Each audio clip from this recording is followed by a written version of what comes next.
Video si yang minasi ko. Video si pen draba miyamgi kholaudu pudun lakwa video amakang ni ko. Pen ja draba koin miyoi amakaki pungning yoba powdam ni yang minasi ko. Kaching district की ओइना separate administration पिबिरो सरकार ना अदुगा अनि सुबदना कचिंग district की reserve forest लाइरिबा लमहांग सिंग सिंग से असिगी washing से कथले हरगा Koyna Poppy थाबा drug थाबा अयाबा पिबिरो कचिंग district की मनुंग लाइरिबा लबुक इंकोल सिंग असेसु हेना सेंदोंग लाइगदबा पॉपी थाबा ड्रग थाबदा ओइना सरकार अयाबा पिबिरो मरमदी कुकी सिंग न जो हाई सरकार की चौखट थौरांग सिंग से चिंग लमददी अदुकी मतिक हनथै इंफ्रास्ट्रक्चर सिंग से मतिक चाना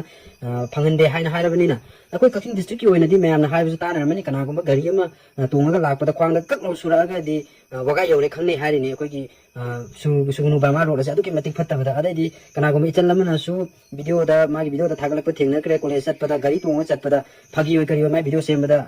सुगुनु बर्मा रोड से गाड़ी तोंबदा अंगांग खाउ ताहौरे चखाउ निकले हाइबा फावबा वीडियो सेमगा थागत्रिदोनी ममांगी इलेक्शन मेयादासु हाना मणिपुर की चीफ मिनिस्टर ओइबिरम पाबुंग सीएम बिरेन लाकपदासु तसेंगना चुमे अखोई सुगुनु बर्मा रोड से तसेंगना फत्रे मा मसाना खंगबदगी सिगी लंबी सिमदी फत्रे ना मचिन मगना भोट लोबगा अखोई सेम लगनी गायनासु लाउथोगमने दो पाउसु सेमद्री हाइबदे इने सिदा हाइनिंग इसे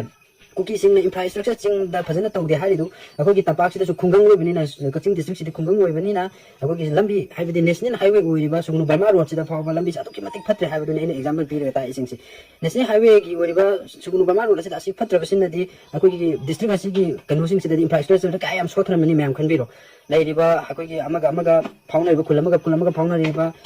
लंबी अदैदि लैराक थोंग अदैदि अखोगी दि अमु खुंगंग सु इसिनमनि इंफ्रास्ट्रक्चर चिंग इंफ्रास्ट्रक्चर नखोइना वाले हाइदना हाइरिबदुदगी खुंगंग अखोइना अमु हेना सु वाले अदैदि अखोइदो मु मैतैदि शेड्यूल ट्राइब ओइबनिना अखोइ रिजर्व फंगदबनिना थबा इंखांग तौबगी फंगबगी चांग अदुकी मतिक हंदरे अदुना हिरम खुदिमक्ता अदुकी मतिक सोतरे अदुना कुकी सिंगना चिंगी लमसिंग दा इंफ्रास्ट्रक्चर सरकार इंफ्रास्ट्रक्चर अदै खुदोंग जाबनिंग थिना योखंदे फंगनदे हाइबगी नमादा हंदक नाको कुकी टेररिस्ट सिंगना सु सुदौनबा मतमदा अमदु पल्लरगा सेपरेट एडमिनिस्ट्रेशन पियो हाइबनिना अखोइ खुंगंग सिदा सु सरकार की इंफ्रास्ट्रक्चर से चिंगी लमदगी दि अखोइ जिने हेना फंगद्रे अदुना सुखसोइ सोइदनमकी केनो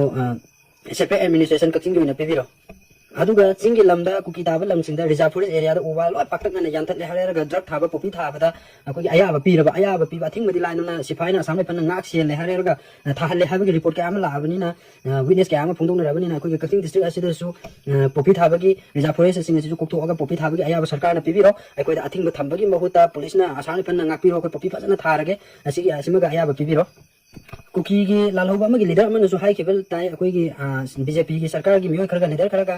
बीजेपी की वोट के मतमदा बीजेपी दा कुकी लालौबा सिंगना कुकी सिंगना मतिंग पांगागदि मखोइगी सेपरेट एडमिनिस्ट्रेशन नो पीबगे मतंग कंसीडर तौनी खन्नगनि यारगदि पिथोकनि हाइरमे हाइताई अदुना अखोइगी सु कचिंग डिस्ट्रिक्ट की सु ओइना अखोइ प्रजा खुदिमंगना बीजेपी दा सपोर्ट तौरगनि अखोइ सुगुनु केंद्र की अमा कांग्रेस की लाइरिसु अखोइ नमदना बीजेपी दा चंगलनि माना चंगदरगना अखोइ मंगोदा वोट पीरो बीजेपी दा पीरनि हानगी कचिंग की एमएलए अनि अमदि होमो अनि अमदि अदुम बीजेपी दा कार लाइरि अदुना कचिंग फुल ओइना अखोइ कैनोदा बीजेपी दा पीरगनि अदुगा अखोइ सु सेपरेट एडमिनिस्ट्रेशन पीबिरो अदुगा पॉपी थाबा लबुक्ता रिजर्व फॉरेस्ट पॉपी थाबा अयाबा पीबिरो नमदी मणिपुर से थुगाई से हारगदी अनि थोंना थुगाइबा यारोय मचे मचे ताना थुगाइगदोबनी मणिपुर हाबा मा कुकीलेन हाबा मा अनि थोंना थुगाइबा यारोय मचे मचे ताना थुगाइबा दरकार लै अखोइगिसु कुकी लेन हाबा अदुदगी इंस्पिरेशन लौरे हारगा कचिंग डिस्ट्रिक्ट असे अखोइगिसु मैतै लेन हाइना ओंथोगनि अदुगा अखोइ सेपरेट एडमिनिस्ट्रेशन डिमांड तौरे अदुगा लोइना लोइना अनि सुबा कंडीशन दना लैरिबा कचिंग डिस्ट्रिक्ट की लबु कदे रिजर्व फॉरेस्ट सिंगसिदा पॉपी थाबा याहनबिरो ngasiदगी कचिंग डिस्ट्रिक्ट लैरिबा अतोपा डिस्ट्रिक्ट की मैतै होइगेरा कना होइगेनो अखोइगी कचिंग डिस्ट्रिक्ट थादोगा चपिग्रो अदुगा बॉर्डर सिंगसिदा अखोइगी बफर जोन थंबिरो बफर जोन दु हाइबदा फजदेगा हारगना नो याम सेंदोगा हाइना ताइ सेंसिटिव जानि सेंसिटिव एरिया नि हाइगे हाबरा अदु सेंटर फोर्स ना आगा कचिंग डिस्ट्रिक्ट की बॉर्डर सिंग आगा थंबिरो कचिंग डिस्ट्रिक्ट लैरंबा अतोपा डिस्ट्रिक्ट के लैरंबा मीसिंग थादोगा चपिग्रो अदुगा